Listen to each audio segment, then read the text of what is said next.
Rewind-A-Dynamite from the post-wrestling site. AEW, lighting up the fuse. Sit back and enjoy the bubbly as we hear from John and Wai Ting.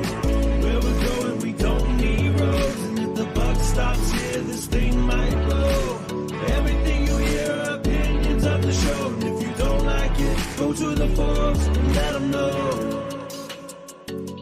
Welcome to Rewind-A-Dynamite on April the 5th, 2023. I'm John Pollock, along with the pasta lover, Wai Ting.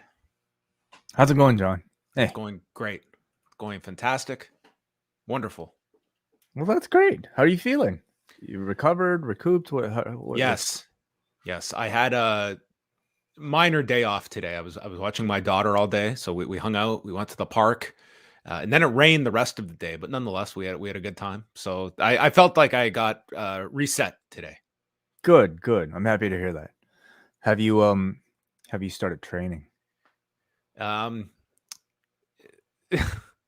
Somewhat, yes, somewhat. I've realized this is creeping up very quickly. In a week and a half, Wai and I are climbing the CN Tower steps. I was a really good friend making just a kind donation, and somehow I got roped into this thing because of my donation. So I am now part of Team Ting, and I don't know what I've gotten myself into. I don't know what this day is going to shape up like for me. All I know is that hours after I do this climb of 1,700 steps or somewhat, I have to go back downtown for the TNA pay-per-view that night. Well, so God knows what kind of shape I'm going to be in for that Rebellion show. I think you'll be, nice and calm. I mean, you'll be seated. I don't imagine you'll be standing up to review this show. If it's standing room only, if that's all they've provided, I'm leaving. I'm going back home. What a Toronto experience you're going to have that day. But I'm certainly thankful you'll be joining me. Yeah, this was something I've wanted to do for a long time, is climb the CN Tower, and thankfully, we, a lot of you guys were generous enough to support, and we had enough room on the team for another member, and John Pollock volunteered. He's like, hey, I'd love to do this. I was voluntold, essentially. It was the guilt was really laid on thick. It was like, you could be a team player and help us out, or not. You could do that too. So I felt compelled, and Wai has forced me into a much more rigorous routine the past 4 weeks that I've been gearing up for this. So the real WrestleMania is coming up. Well, yes, this is how I'm using my commercial breaks and such, and watching everything. So we'll see. How are you doing? The week, like WrestleMania week, is totally throwing me off of any sort of exercise routine. So I'm trying to ramp back up, and we'll see in about a week and a half. Well, we have a lot to get into tonight. There's plenty of news that we'll be discussing, more fallout from the WWE sale, and then we will be getting into tonight's edition of Dynamite MJF Day from Long Island. We will also be taking your super chats, feedback, but off the top, I will let people know that we are going to be back on Thursday. It's a very special Thursday edition of Rewind-A-Wai number 128. And Wai, what is in your podcast feed that we will be discussing on Thursday night? CM Punk on the Art of Wrestling with Colt Cabana. 2014? Yes. The show? Oh my God, wow. Almost 10 years ago. Yeah, the most infamous podcast in the professional wrestling podcast space, I would say, of all time. So yes, a lot's happened since then, and yeah, we'll be looking back and we'll be talking all about it. We'll go through the whole interview. This was the first one that he did in November of 2014. They did a follow-up the week later. We're going to be doing the first one.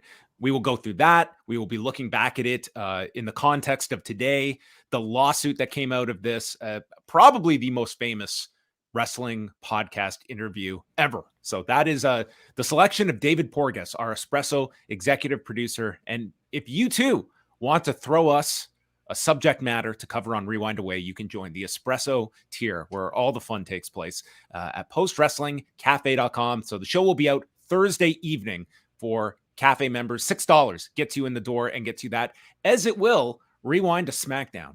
And Wai and I, we have made our own Espresso executive decision. So live on Friday night, we will be coming at you at 10 p.m. Eastern time. Wait a minute. 10 p.m. Eastern. Did I hear you right? You did hear us right. There is a 4-hour block of wrestling on Friday night. I do not want to start the show at midnight. I do not know if you, the listeners, care for us to start at midnight Eastern on Friday night. So I don't know if this is going to be a permanent switch, but we're definitely doing it this week. We are going live at 10. Rampage will still be there. Battle of the Belts will still be there. If there's anything monumental on those shows, we will definitely catch up at some point, if not by Monday on the show. But we are going to go live. It's an hour earlier to get to calls, to get to, what will probably be a very noteworthy edition of SmackDown. So as soon as SmackDown ends, we will be live for all Post-Wrestling Cafe members, and I'm looking forward to it. I'm too. I think it's been like 3 weeks that we've, for one reason or another, haven't checked out or reviewed Rampage, because it's either been on a Saturday, it's been, several hours later, or last week because of Supercard of Honor, and I haven't heard that much outcry from people. So is it even a show that's all that relevant to you guys? Or would you rather, we just simply start? Certainly this week, with the 2-hour block and coming off a WrestleMania weekend, I'm happy to cut ourselves some slack and to cover focus on SmackDown. So that will be on Friday. And then while we're at it, we'll just mention the rest of the shows this weekend. Also, for Cafe members, you're getting 3 Cafe shows in consecutive days, because Saturday, Karen Peterson and Bruce Lord, the Dream Team, coming together for the Sakura Genesis post show. And during the news pack, we'll go through the lineup. It's a very loaded card from New Japan Pro Wrestling. On Sunday, myself and Eric Marcotte, we are going to be going live early that morning, 11 a.m. Eastern, with the UFC 287 post show after the Alex Pereira, Israel Adesanya rematch for the middleweight championship, and Gilbert Burns taking on Jorge Masvidal in Miami, Florida. So that will be Sunday morning with Eric and myself, and then WrestleNomics Radio with Brandon, Chris, and Jesse. Time to be announced. It is Easter on Sunday, so some schedules are out of whack this coming weekend, but a loaded weekend nonetheless for Easter. Are you doing any celebratory events for Easter, Wai? No, not so much. You? I mean, we do the little scavenger hunt for Easter eggs on Sunday. Nice. Actually, this weekend I'm taking Max to see his first movie. We're going to go see the Super Mario Brothers film. Ooh, his first movie ever. He's never gone to a movie theater. Yeah. Wow. So this will be a first. That's exciting. How excited is he? He was the first time I wanted to take him to a movie, and I found like a movie that might be up his alley, and he watched the trailer. He's like, nah, I don't care about that. So I had to wait I'm like, this might be a good one for him. So I played him the trailer tonight, and at the end of it, he thought that was the movie. And no, I explained, no, this is just the best parts. This is just a tease. We can go. And he said, will you get me popcorn? I was like, I will get you popcorn. He's like, okay, we can go. So we're going to go. Wow. Amazing. Okay. We'll see if we make it through the end of the movie. I'm hoping we make it to the end, but we'll see. It looks good. I've seen the trailers. Yeah. It's like, I'm fine to go watch this and see how it is. So I will report back. Yes, please. Okay. Let's move on to, where do you want to go next, Wai? Anything I'm forgetting? I think we have some news. We do have news. So the sale to WWE, just wanted to sort of do a wrap up on several aspects that have been reported since. One of them was a quote from Mark Shapiro, one of the executives at Endeavor, that he gave to Sports Business Journal, noting that we're going to run the UFC playbook. The opportunity to put Vince McMahon's creative head with Dana White and Ari Emanuel is going to create a significant amount of value for shareholders. And that's what fans, they're rooting for, value for shareholders. That's going to be the chant. But interesting when you interpret what that will mean, run the UFC playbook, and how much to a T do they follow that. I did not expect this to be the predominant topic that at least has been people reaching out to me or commenting to me, but it does make sense from a fan point of view. It seems that the biggest concern is these pay-per-views from WWE and going back to asking you for money. And I definitely sense like if that is a thing, I don't believe it would be a thing until this deal with Peacock is up at the earliest. And we are only in year 3 of a 5-year deal.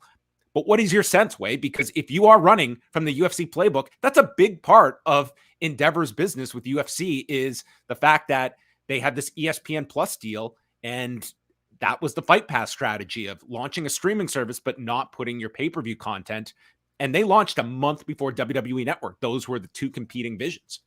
Yeah. My feeling is, well, first of all, the Peacock deal is until what, 2026? So end of 2025 it goes until. So no, we're not that far away from this. It's Okay. but still a few more years. Yeah. So I don't think we don't have to worry about it until then. But after that, I think at the very least, they're going to be looking at a WrestleMania. They're going to be looking at maybe a Rumble. They're going to be looking at maybe a SummerSlam as options for them to be able to sell off separately. But I mean, who knows what the streaming landscape is going to look like in 2-3 years time, John? You know, a Peacock might be desperate enough to retain everybody that, you know, has come over for WrestleMania, where they'll say, hey, we'll pay you X amount of money so that you don't go to a pay-per-view streaming model.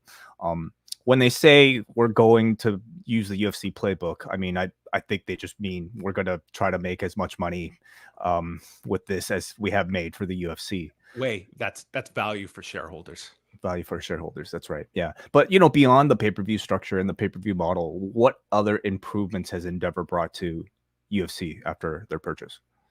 Well, I mean, from an infrastructure standpoint, like you certainly cannot understate like the muscle that comes with an Endeavor, but you can also look like this is a talent agency. And it's interesting because it comes at a time when UFC business is very, very strong. But do they have that crossover figure? Like you can argue Conor McGregor, but it's almost as though he has been like he's only had so many fights during this Endeavor period. And I think many people look at him like he is in the kind of twilight of his fighting days, even when he comes back against Michael Chandler, how many fights he has left. But in terms of like taking these fighters and making them these larger than life superstars that have crossover appeal. Like I do think like they are some big names in combat sports, and some of their pay-per-views, they have certainly driven up their star power on pay-per-view. But I don't know if we necessarily have seen that crossover. And that would be something that you would think that like an Endeavor would have a pretty solid handle on, especially when you're talking about from the pro wrestling space, everything we hear about the intellectual property of these that WWE controls, all of it. And you would think an Endeavor can exploit that. Certainly. Yeah. I think professional wrestling and the WWE offers way more potential, you know, talent agency, I guess benefits than a real sport like a UFC would. You know, professional wrestling exists really in both realms, equally Hollywood, equally sports. And I'd be very curious to see what sort of creative options we get out of that particular relationship, not just even mentioning the UFC side of things. But how does this change the UFC? Does it change it at all, having a WWE and having this new infrastructure attached to it? Well, what's the level of crossover you see? Like certainly from a promotional standpoint, I think it makes all the sense in the world that when there's a big fight that you have an incorporation of certain fighters coming over to Raw to promote it in the same way we see with any other celebrities, that they weave into just a guest host type of role, that type of thing. I don't know if the right circumstance came up, you could see a fighter crossing over to do a celebrity match. I don't see it as much going the other way. Although a real interesting one is Gable Steveson. Like that is somebody that, of everyone on your WWE roster, I mean, who is somebody that could perform on that side? Again, there's that avenue if you had the right talent. But for promoting big shows, I think you're going to see more crossover from that standpoint. It also becomes interesting because you were talking about all these different networks as well that are under this umbrella, like an ESPN, a Fox, an NBC. And we've seen how it's worked with WWE, even though you have SmackDown that is promoting everyone towards a Peacock for its big events. But it has worked. Like they have been able to, there hasn't been any restraints in that side, but you are just bringing different competing brands that are all, hopefully you're going to have that ability to promote one another. But what kind of crossover do you expect down the road? Like beyond the advertising, and seeing maybe Paul Levesque appear on a UFC to talk about something, or maybe a Brock Lesnar even, showing up on a UFC to promote a match or something like that. I don't know how much I don't know how much the audience wants to see it. It's certainly, I think this is a lot more sensitive for the MMA fan than it is for a professional wrestling fan. I don't think the MMA fans want anything to do with professional I think wrestling. Dana White has always wanted an arm's distance from professional wrestling. Like when people have to understand when the Fertittas and Dana White took over in 2001, it was Lorenzo that his studying was the WWF. It was learning that business. Dana White came from the boxing side of things. His dream was to have a Tuesday night fights like program that was the staple on the USA Network. Instead, he got Ultimate Fighter. And for all the reasons, it was a blessing that they got Ultimate Fighter as opposed to just putting on live fights once a week, that type of thing. But Lorenzo, like that was learning the WWE business, understanding how they got their television into markets to introduce the product. Then you bring the live event and understanding how you can turn television stars into pay-per-view draws. And it was learning the revenue streams of WWF that he applied there. But Dana White, he was someone that notoriously he cut down on some of the showy entrances and such that they tried pyro for a time. Their audience didn't want pro wrestling. I think that they enjoyed certain aspects that came with pride, but they did not want to be a cousin to professional wrestling. And I think that's where Dana came from. And what was less so when Impact was on Spike, it was very rare that they would have cross promotion on a UFC broadcast. They did it a few times when Hogan was coming in, but it was always to me sort of an arm's length away from professional wrestling. And, he has always been very polite, or has never took a public knock at Vince McMahon, even though there have certainly been, times along the way where Vince McMahon has, been very combative with the UFC. And didn't he offer Dana a fight? He wanted to wrestle him at WrestleMania when they were trying to put together the Undertaker and Brock match together. And again, there is WWF sending the Undertaker to the Cain Velasquez fight with Brock, and there they shoot an angle right on the floor, like at a UFC broadcast. So it's an interesting history, right down to that WrestleMania story of Dana going to watch Ronda Rousey's first match and getting the crappy tickets. Remember that story? Not all that long ago. I bet he'd get better WrestleMania tickets for future years. Very likely. Yeah. So it's interesting, but I think Dana White as well, he is very much a team player when it comes to the Endeavor ownership, and will go along with what needs to be, like once you are, that, like, this is the team that you were on. And it's a lot of interesting personalities, as we talked about this week. Very much so. Yeah. Some other ones that I just wanted to throw up some interesting topics is one as well about what kind of hiring we're going to see from WWE this year when it comes to talent that becomes available. And is there going to be a restriction on, how much until this sale is finalized? Is there going to be a bit of a hiring freeze? Is like we saw just the large hiring spree that Paul Levesque went on, and that cooled down a few months ago. And you can certainly look at just a Jay White showing up tonight, and is like, what are the handcuffs when it comes to hiring new talent? Is WWE going to be less active when it comes to a big free agent coming up? And the big ones this year, like we know of a Kenny Omega, we know of the Young Bucks, and if it's a big name talent, are they going to aggressively go after them? Is there going to be reluctance? And to be fair, when you look at this WrestleMania lineup, and of all the people that Hunter brought back, 3 of them had wrestling matches on this show this past weekend. That was Braun Strowman, Dakota Kai, and Chelsea Green. And I guess you could count Valhalla in there, being in the corner of the Viking Raiders. Like, it's not as though all these people that came back, it was this suddenly, wow, it's like Hunter had the chance to show everyone like these were hires that or departures that we should not have made. It's like a lot of them have come back and they've sort of fell into lower end roles. Yeah. I like looking back, I really do maybe question Levesque's thinking in bringing back a lot of these people that ultimately he didn't do a whole lot with. I'm trying, especially so many. It was almost like this. we had to make it like must-see TV, like every week someone was going to come back. Well, then you load up your locker room, and it's the same issue we talk about with AEW, where they don't have the time for all these people, nor has the time been ultimately utilized in the greatest of fashion for some people. Like some have just, they have not caught on, and it's not like Karrion Kross, they put an honest effort to get him over, and it has not clicked in a big way. No. So, beyond maybe hitting undo on what Vince might have ordered about a year ago, I don't exactly know what the plan was.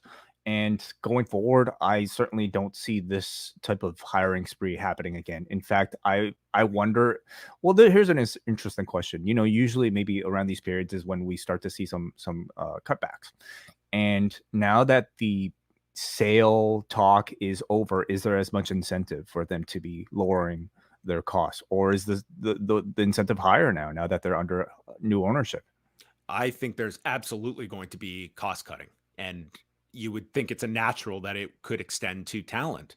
And I raised this in our interview with Alex Sherman as well, as what impact this has on UFC. Like if you are UFC and you're doing these record numbers, and now all of a sudden your parent company has just dad's gone off and remarried, and now you've got a bunch of stepbrothers, and UFC is told you need to cut down your expenses by 5%.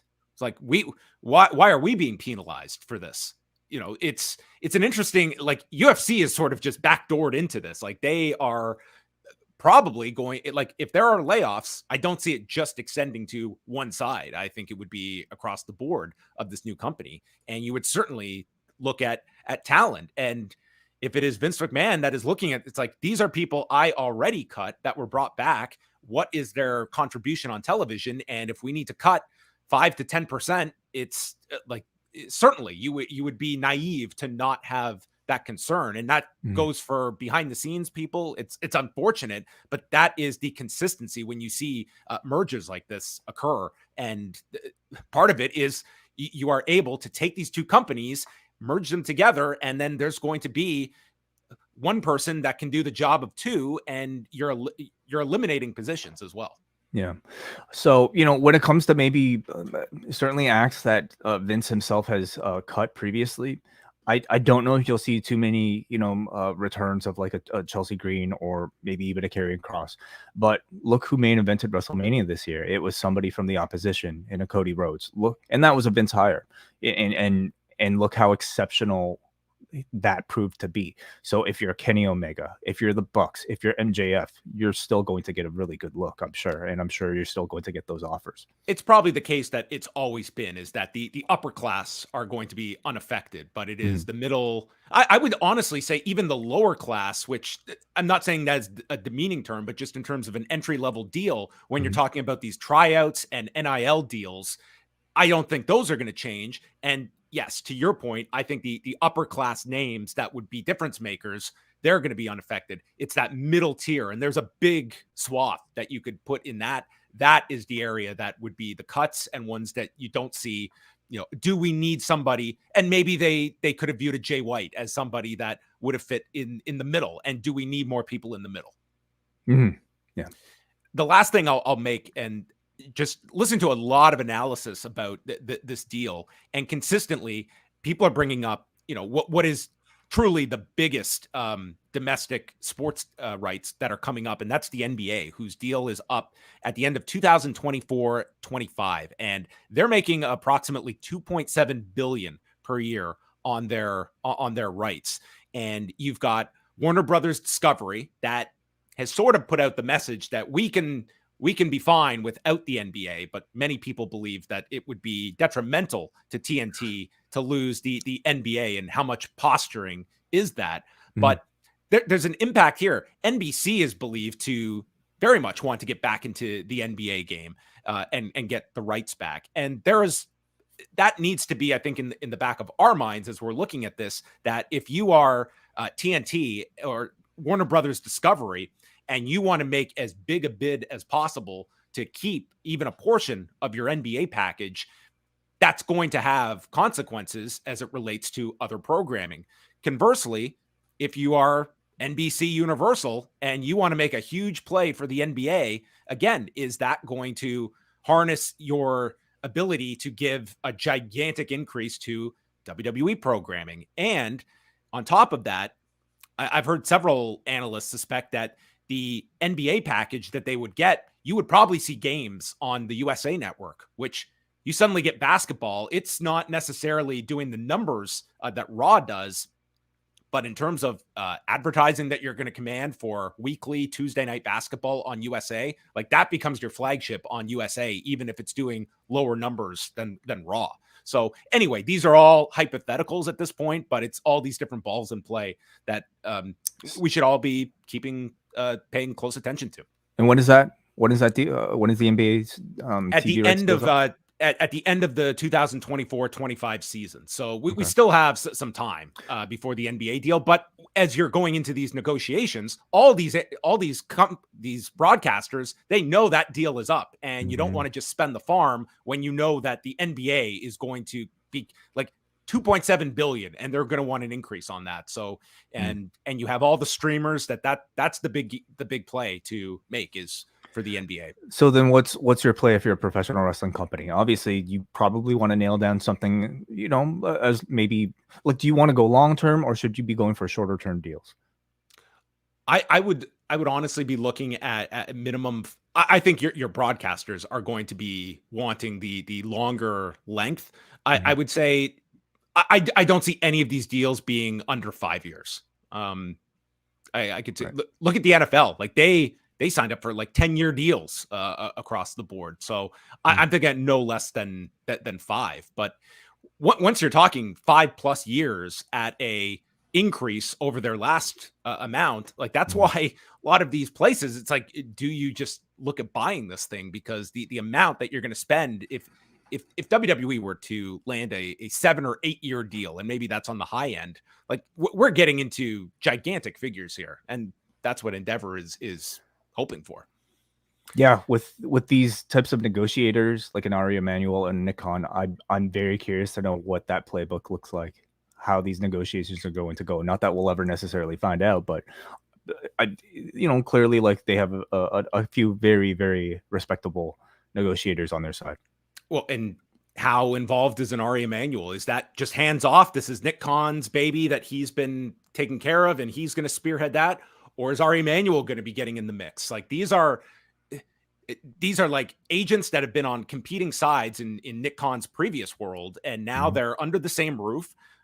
Never underestimate like egos at this level either. It's really fascinating theater.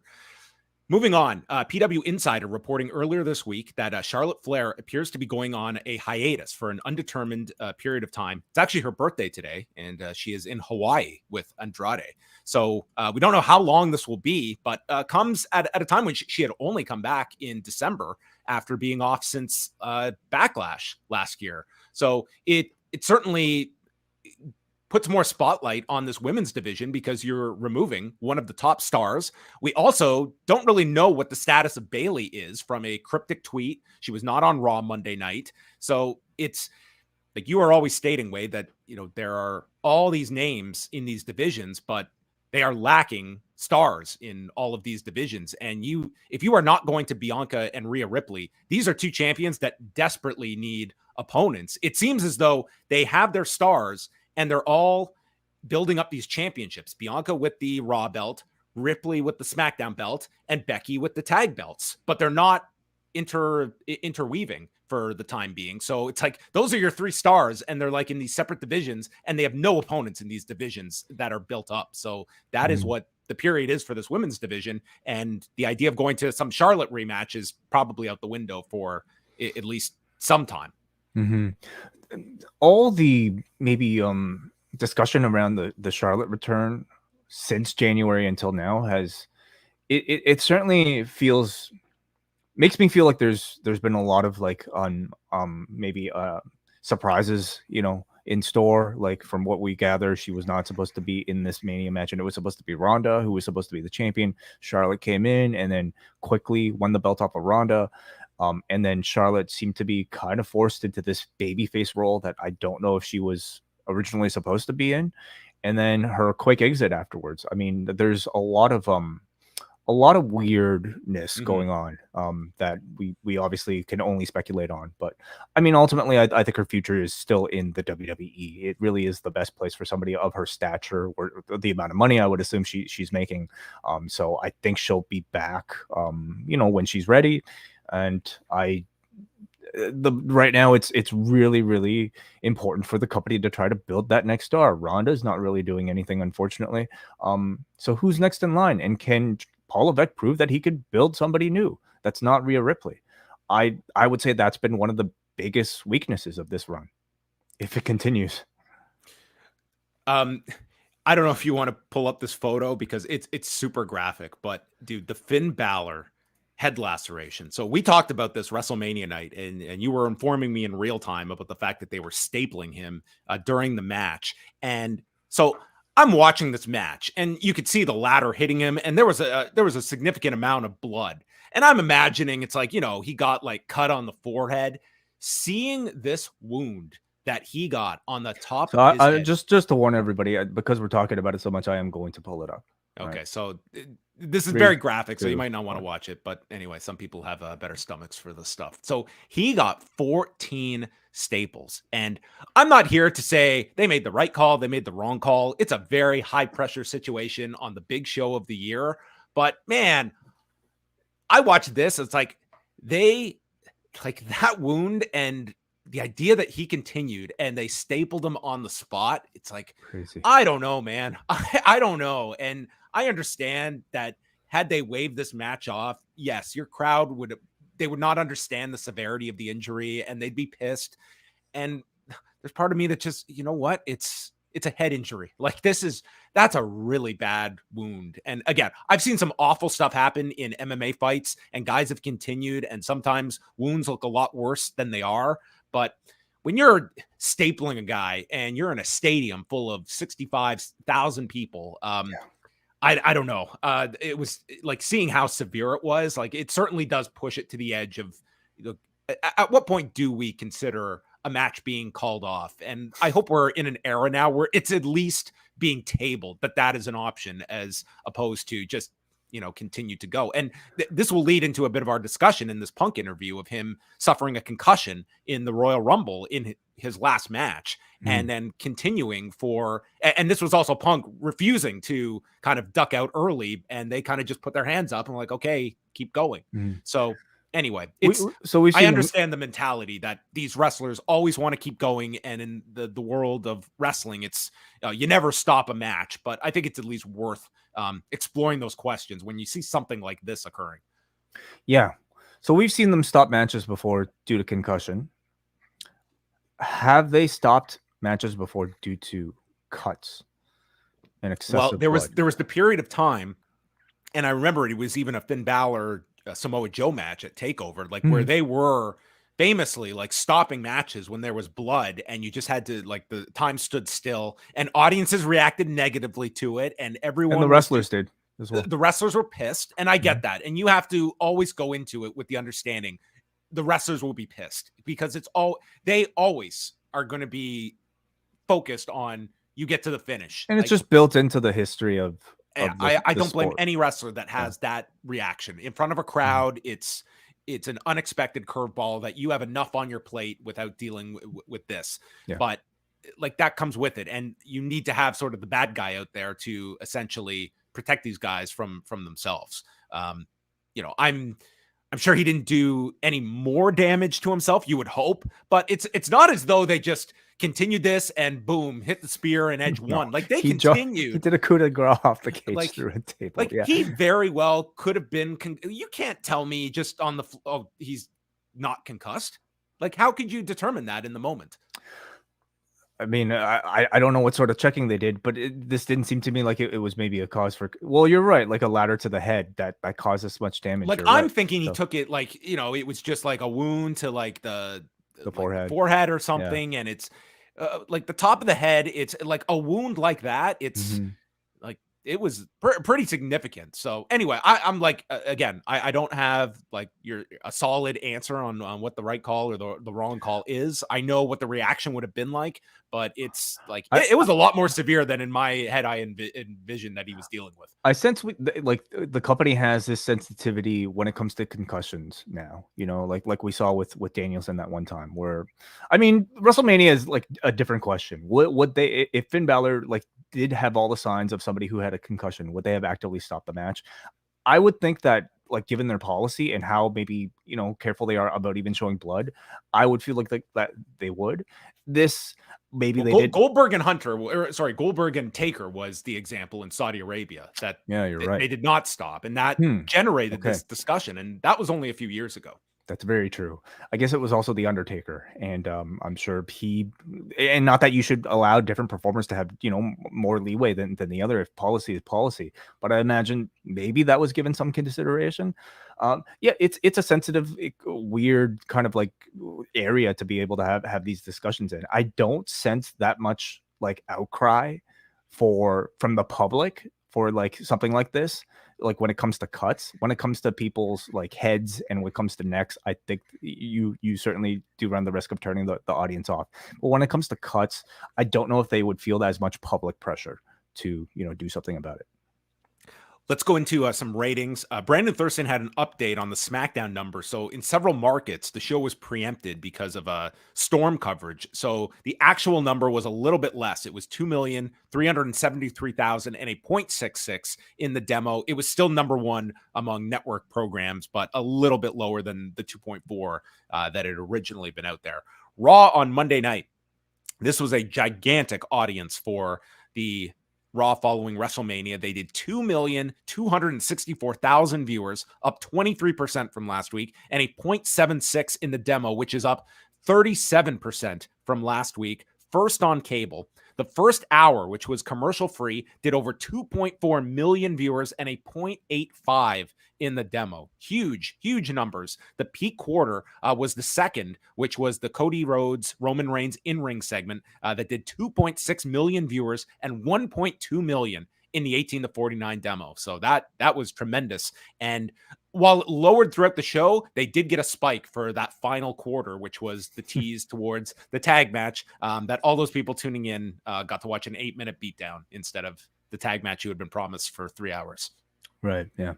I don't think these numbers are really all that surprising, right? Coming off of what it seemed like one of the most buzzed about WrestleManias in a long, long time. I had friends who I haven't spoken to about professional wrestling in years come up to me to ask me about these things, and especially coming off of the finish on Sunday, where, I mean, if the goal was to maybe generate more discussion coming out of that type of finish than the one we all expected, well, then congratulations. They certainly achieved that. And I think all this interest paid off into this hour. What is it? Commercial-free first hour.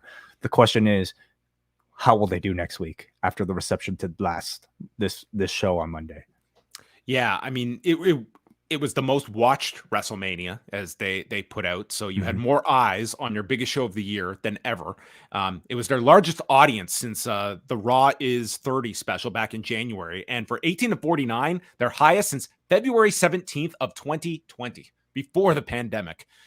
Huge 18 to 34 audience. And it was their largest audience in Canada in years with 426,600 viewers. So big numbers in the US and Canada. NXT, not as much. And they were plagued by going up against everything related to the arraignment involving Donald Trump, which dominated news programs that night. 31 of the top 41 cable programs were news related. So it bumped NXT down to 42nd among cable originals with 555,000 viewers, which is down 10.5% from last week, and a 0.13, which was down 16%. Did not air live in Canada, so there was a replay at midnight that only did 25,000 viewers. But a few things of note: there was the return of Cora Jade and the turn by Braun Breaker, which would certainly suggest he is sticking around to do at least one more match with Carmelo Hayes. I would have suggested that after Monday too. I can't think of a better place than a post-Mania crowd to make one of these NXT debuts, and they chose not to do it. So we'll see. There was no Roxanne Perez on the show. She would be an interesting one, and I only say that because they went from Roxanne Perez, a babyface, to Indy Hartwell, another babyface champion, and no mention of Roxanne Perez. So I have no knowledge if they're calling her up, but she would be very high on my list of people to call up. So I think the roster probably needs a Roxanne Perez more so than they need a Braun Breaker. These women's divisions are incredibly thin right now. Saturday, it's a Sakura Genesis. So this card, this is Kazuchika Okada and Sonata. And I have not seen the recent Road 2 shows. I heard that the match that they had with Shingo Takagi and Aaron Hanare last week was tremendous. And it sounds like just 5 guys have been getting over pretty significantly. So I'm curious to see what kind of reaction Sonata gets in this match. And I think it's with the recent turn, if you're ever going to pull the trigger on Sonata, this might be it. I'm not saying it's going to happen, but I would say if he doesn't, I almost think like there's no prayer of Sonata winning this title. Well, maybe they want to just freshen things up. Yeah, it was surprising that they were going to do this with Sonata so quickly after the turn, because if he fails, then where do you go from there? You know, rather than giving him some time to really build up to a title challenge. But you're right. Like, I mean, Gato booking has this wouldn't be uncommon if he gave the belt to this guy right away. I don't see it happening still, but hey, there's at least that intrigue. Hiromu Takahashi and Robbie Eagles for the junior heavyweight title. That's going to be phenomenal. Robbie Eagles has just joined TMDK, and Hiromu has had since winning back this junior heavyweight title. I mean, it has been some excellent matches that he has been having with just the recent match that he had last month. And this should be excellent. Second from the top. Bishamon, Hiroki Goto, and Yoshihashi against Aussie Open for the IWGP tag titles. World TV title match. So this is the 15-minute time limit deal with Zack Sabre Jr. against Shota Umino, Mercedes Moné, Azumi, and Hazuki in a 3-way for the IWGP Women's Championship. Tamatonga, Hikuleo, and Master Wato against David Finlay, Kenta, and El Phantasmo. And they're doing a battle for leadership between David Finlay and El Phantasmo. So teasing issues between those two. LIJ's Naito, Takagi, and Bushi against Taichi, Yoshinobu Kanemaru, and Doki. And then the unofficial main event, it's House of Torture, Evil, Yujiro, and Sho against Jeff Cobb, Aaron Hanare, and Francesco Akira. And they will have an opening 6-man tag match where the participants have not been announced yet. So that is Saturday morning from Sumo Hall. And again, Karen Peterson and Bruce Lord will have a post show on the Post Wrestling Cafe if you would like to check that out. And the last thing is Saturday night, the UFC returns to Miami. This is their first event in Miami since March of 2003 when Matt Hughes fought Sean Shirk. That's a very long time. Wow. Yes. So this is where Wai's going to be on Saturday night, hanging out with me to watch the rematch between Alex Pereira and Israel Adesanya. So the backstory here is that Pereira beat Adesanya twice in kickboxing fights.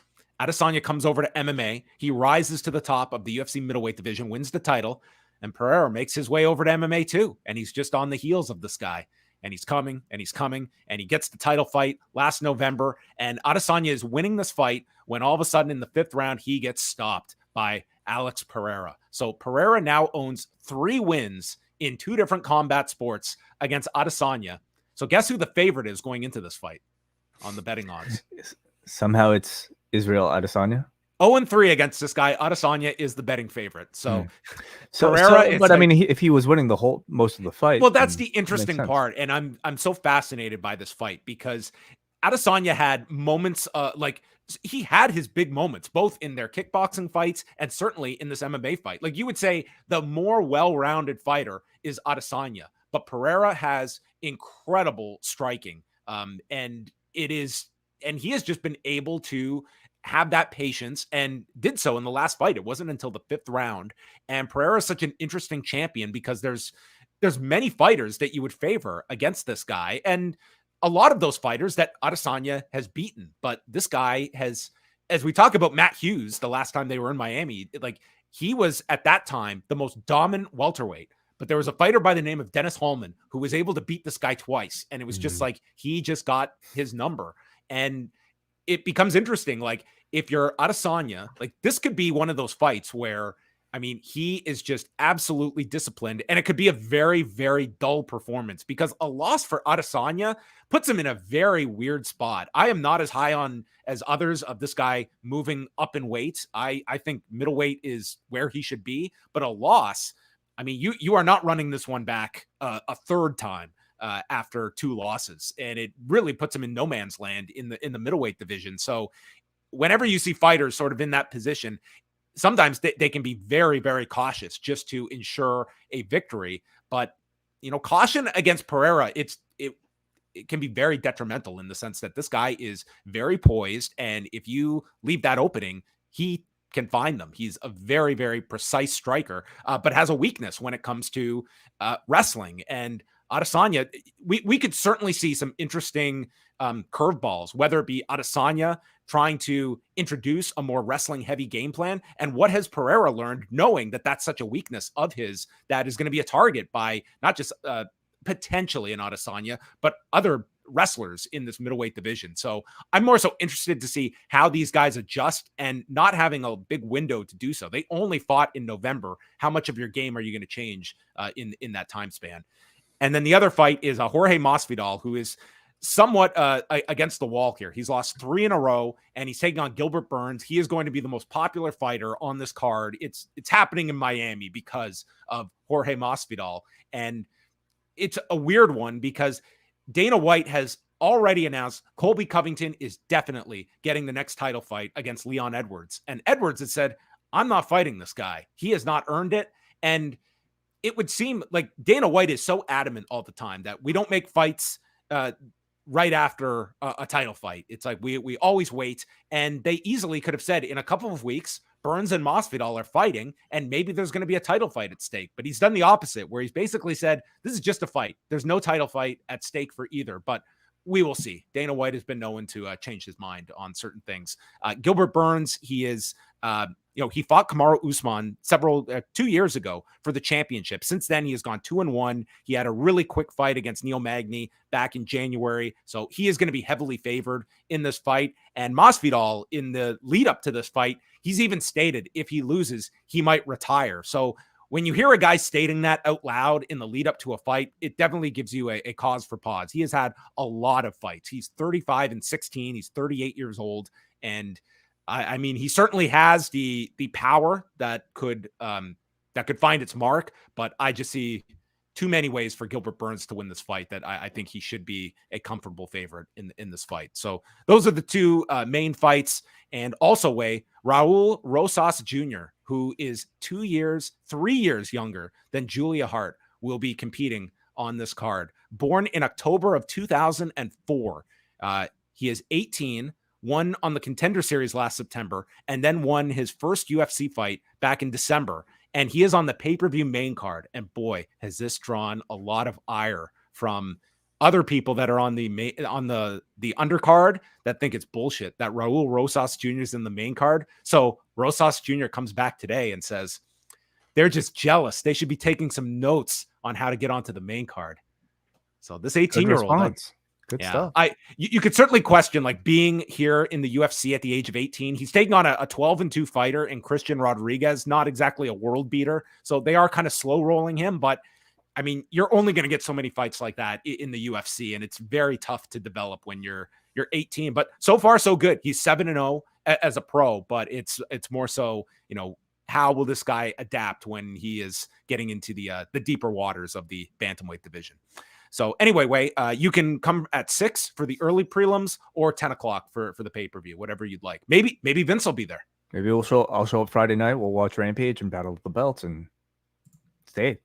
Okay, we'll just do an all-nighter and then watch Sakura Genesis Saturday morning. And sounds awesome. We'll go watch Mario Brothers. I haven't seen that much wrestling recently, so I think that sounds great. Okay. In we go to AEW Battle of the Belts from Long Island, New York, where we had 4 championship matches on this card from the UBS Arena on Long Island in front of just over 7,000 people, according to WrestleTix.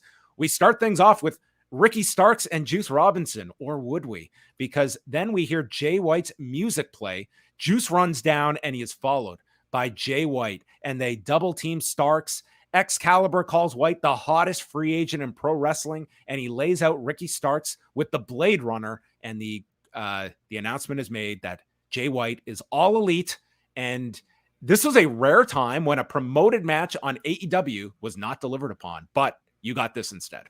So I don't think people were too upset. Yeah, I mean, I guess depending on who you're asking, maybe the biggest, surprise coming out of this show, maybe the biggest announcement coming out of this show, and certainly when it comes to maybe the, fandom, maybe the one that might be the most buzzed about. I thought it was rather unfortunate that the camera kind of missed his arrival into the arena. It was stuck on this wide shot as Juice Robinson was making the sneak attack, and then all of a sudden you hear Jay White's music, and then you see this little tiny figure on the stage, and the audience live recognizes it's Jay White, unfortunately, before maybe giving them that really nice presentation that you'd want for a guy making his promotional debut. I also question maybe this type of introduction, because I mean, it's a great surprise, but let's remember, like, Jay White is a guy who has headlined a Tokyo Dome. Jay White is somebody that I think a lot of people were expecting even to show up at a WrestleMania, if not the Raw after WrestleMania. So I think he's a really big deal. To put him into this situation kind of makes it feel like he's a sidekick of Juice Robinson's, rather than, to me, somebody who should be inserted. You can insert him directly into a main event. So I didn't really love that. I didn't really love the pacing of the segment itself. I thought a bit much was going on, and by the end of it, I don't know if he got as much focus as I would have liked to have seen for somebody of his stature. I can certainly see the structuring of the segment as a whole. I like that they started the show with something that immediately grabbed your attention, and you've got that buzz circulating immediately at the start of the show. It's sort of like, in some ways, they kind of treated this as like their Dynamite after WrestleMania show. And it was just, you got more of a surprise here than you did on Monday. And it sort of just set the tone for the rest of the show. And we have this announcement to make that they built up all week long. And I would say with Jay White, like, either WWE or AEW, I thought the jury is out. Like, how is he going to adapt to either company? And you might have had a very different answer 3 weeks ago than you do today. I think this is looking like a better option than WWE this week. But again, these things change, and we'll see. Like, there have been many signings, like a Juice Robinson being a perfect example. I don't think you want to aspire to be in that role where it's only of late that Juice has gotten any kind of focus. Yeah. It's so interesting, maybe how you maybe put that into context, because like 2-3 weeks ago, a Jay White coming into WWE under Levesque, I think his prospects would have looked really good. I think they would have used him really well, in a way that I don't think he would have been able to have in AEW. I think his promo is one of the things that really makes him stand out from maybe your typical, indie darling, for lack of a better word. And I think he would have excelled in that form of WWE. But under a WWE that doesn't see superstar in him, doesn't see, him the way maybe somebody might see a Cody, he would have had no chance. He would have been a Johnny Gargano. He would have been somebody, who knows? It's hard to say, but that clearly is not happening now. And I don't know if AEW is going to necessarily maximize Jay White's value either. I mean, you look at so many names that have come in that are just maybe starting to get their run. So many people that just kind of end up getting lost because there are so many other names. And this does not really give me such great hope, like the way they brought him in with Juice. I understand the Bullet Club thing, but man, they do have a program, at least. Like, they are tied with Ricky Starks. Yeah. Like, starting off Jay White with a Ricky Starks, I think is fine, is okay. But I think Jay White's big enough that you could have started him with a Kenny Omega. You could have started him with, at the very top, and then maybe moved down from there. But hey, we'll see. It's only been a small interaction we've seen so far. They threw to a video package they stated last week, which was Adam Cole's return. And with all that I've watched, I thought this was 3 weeks ago that Adam Cole returned for Daniel Garcia. I was like, that was a week ago. Shivani then interviews Chris Jericho about why he came out last week with Daniel Garcia being beaten by Cole. He says he has nothing against Adam Cole. He's happy that he's better, but he got the win last week. He got the girl, and then he celebrated, and he kept celebrating while Daniel Garcia lay there, and he punked him out. So I made him look like, or you made Garcia look like trash, and I had to stop it. He didn't really stop the celebration. He kind of just took Garcia and walked him to the back. The celebration continued. But Keith Lee walks in and calls Jericho the poster boy of disrespect. And Keith Lee has had his battles with Adam Cole, but he respects him and challenges Jericho to Milwaukee for next week to have a match about respect, as Jericho cowers as Keith Lee leans over him. So building to Jericho versus Adam Cole and looking like using Keith Lee as a setup guy. So I'm expecting Jericho to beat Keith Lee, but I hope somehow it'll launch Keith Lee into his next feud. I'm curious to know what the match looks like. Yeah.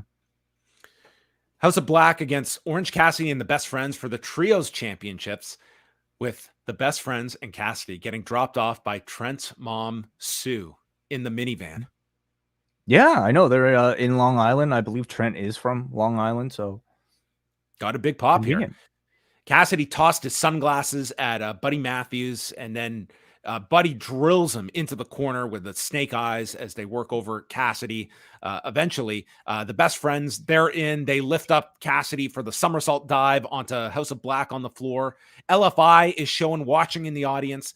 Then Black ducks the orange punch. Orange Cassidy avoids the back heel kick, and we get a standoff, the weak kicks, and then he drills Cassidy in the head with a kick. Cassidy comes back with the stun dog, and Anna Jay is in the back watching Julia Hart.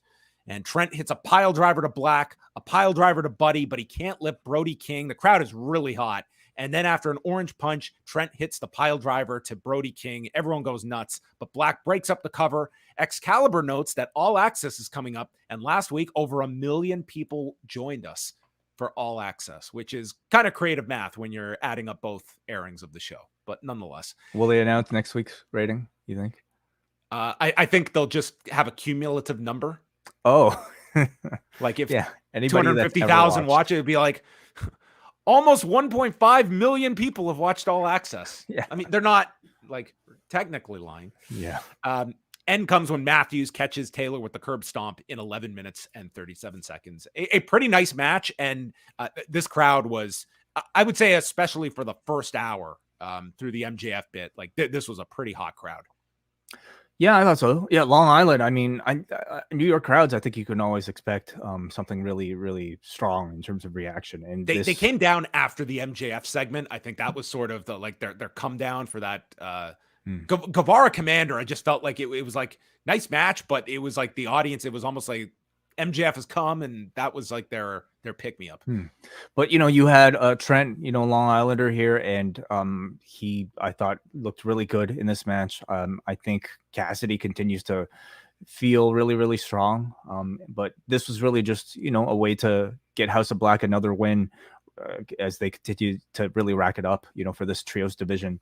I'm really curious to see like how they manage to continue to build this trios division without the elite, because they certainly lose like a good deal of star power. But I mean, the wrestlers are incredibly strong. So how do they use it to continue to build story and to make it feel like it's a main event championship? What did you think about the Orange Cassidy angle to set up Battle of the Belts? You're joking, right? Because Tralistico was scouting him from the crowd. That was it.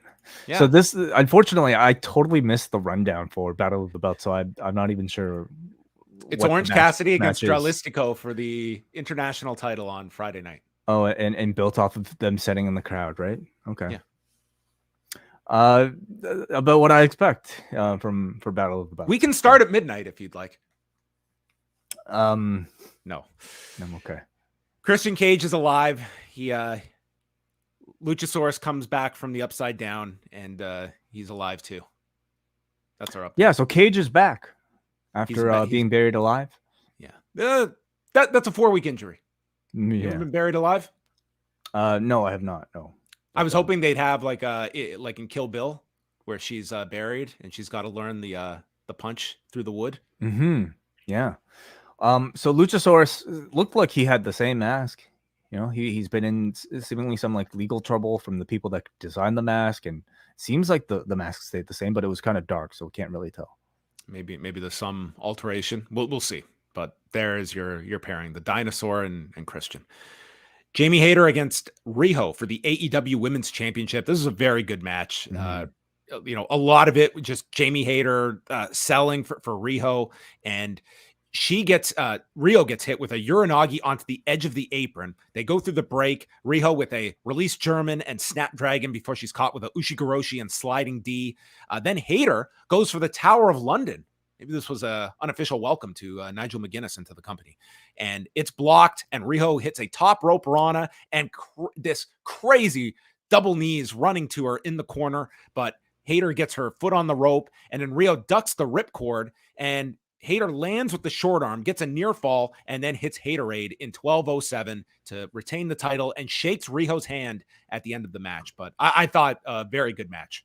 It was actually my favorite match on the show. I thought that this match was awesome. You know, I think Riho just does a fantastic job at playing underdog babyface. And even though Hayter herself is a babyface, her size and how hard she hits allows her to play a really effective aggressor in this match. And I thought their chemistry was fantastic. Everything they did looked really smooth or high impact enough to elicit pretty big reactions. And the pace of action I thought was really strong. So a really good title defense, I would say, for Hayter. Renee interviewed the Outcasts, and they make fun of Hayter, and they're coming for the AEW Women's title. And Renee asks the natural follow-up that there's one title, but 3 of you. And Saraya says not to stir the pot and go buy our t-shirt. It's already teasing some dissent. Uh-oh. No one can stay friends in this company for long. Menard, Parker, and Hager are out, and they are getting ready for the Acclaim to join their group. They come out. Max raps about being back on Long Island, that Jericho is full of more shit than George Santos, and about Cocaine Bear. And Parker then cuts the promo, and he has got them a match on Rampage. It's going to be an 8-man tag against opponents that we are not aware of. It's just in action.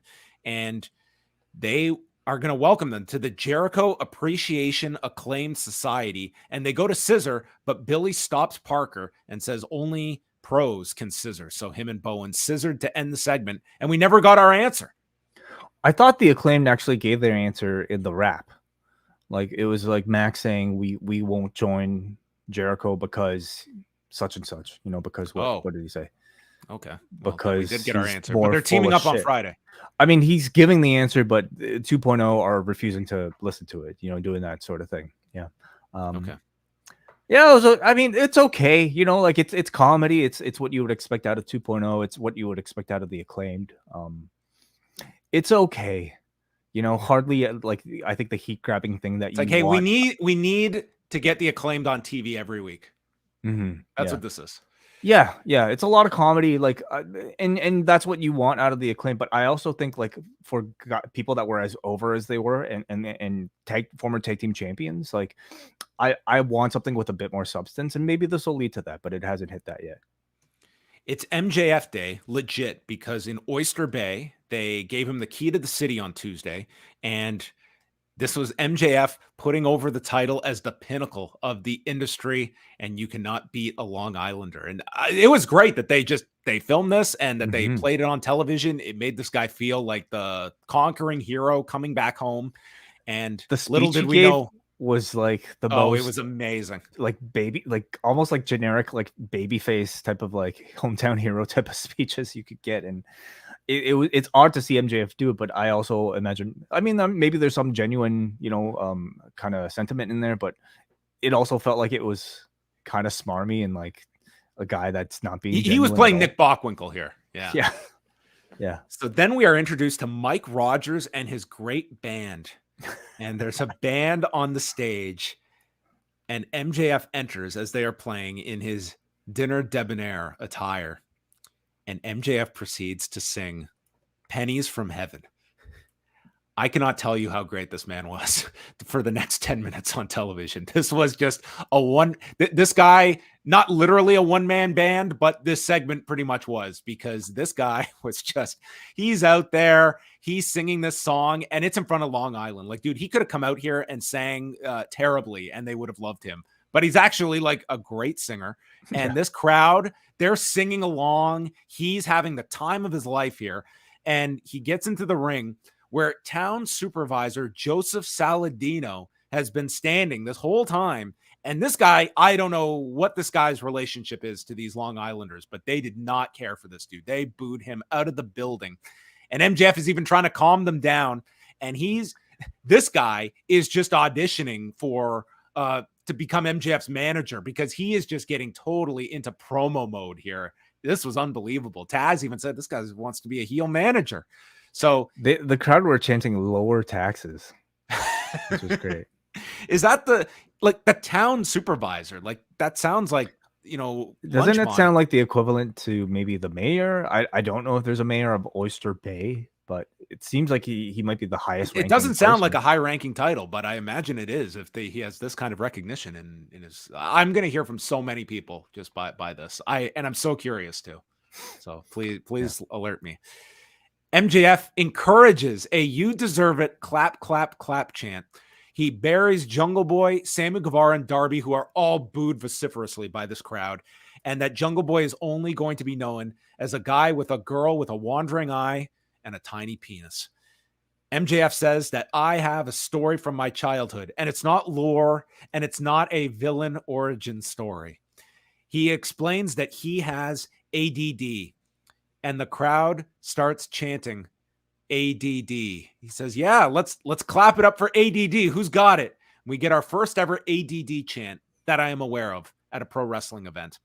And he tells the story of Mrs. Benedict, who was one of his teachers that was not sympathetic to this issue he had and waited for him to lose his concentration during class. Then she would ask him a question on the board and would laugh at him, and told the class, don't be like Mr. Friedman.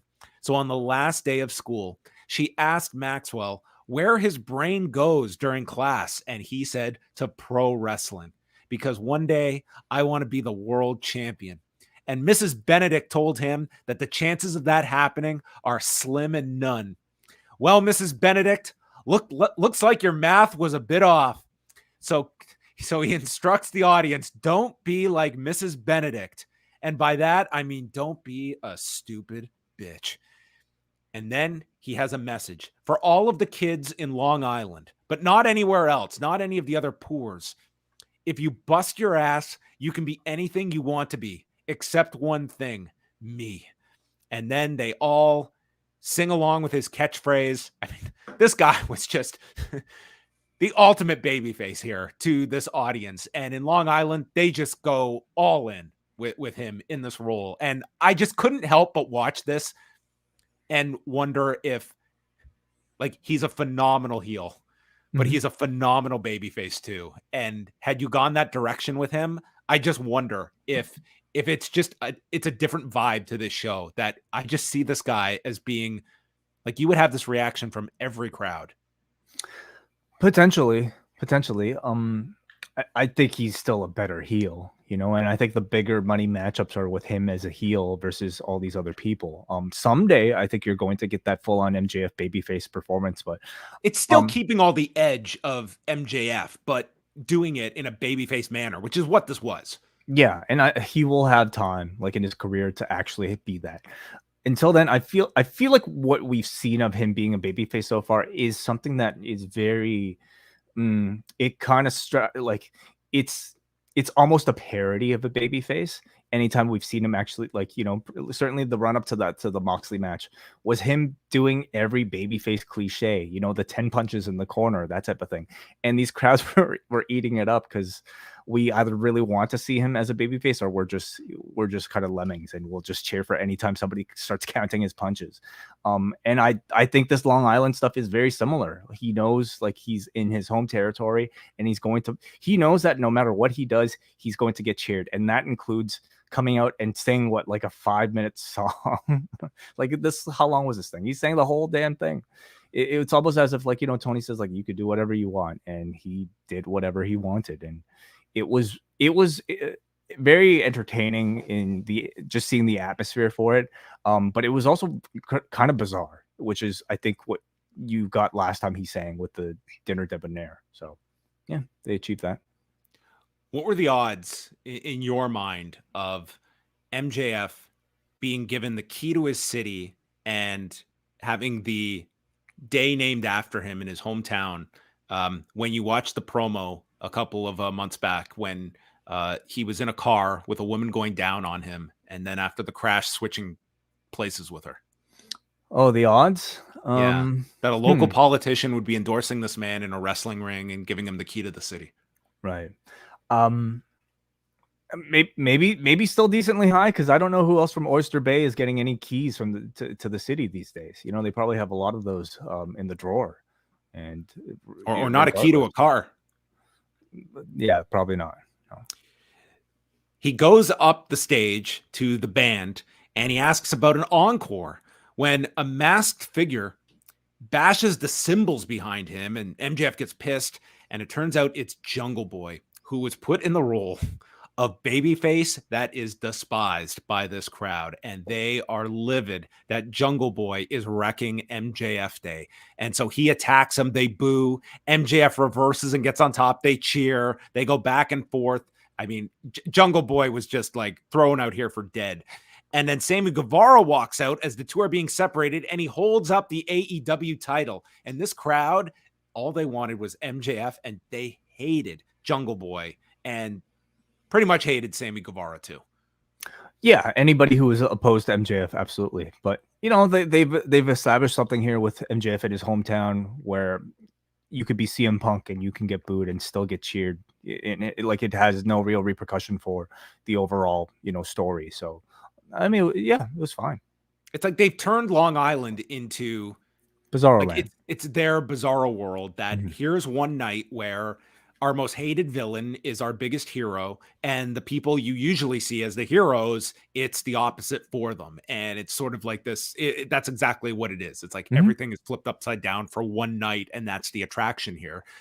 I wouldn't go and state that it really does throw a storyline off. But it's sort of just, it's an understanding of the backdrop. Like, you could be a beloved player, but when you're going into, you might be the MVP front runner, but when you go to the rival team, you're not going to be loved.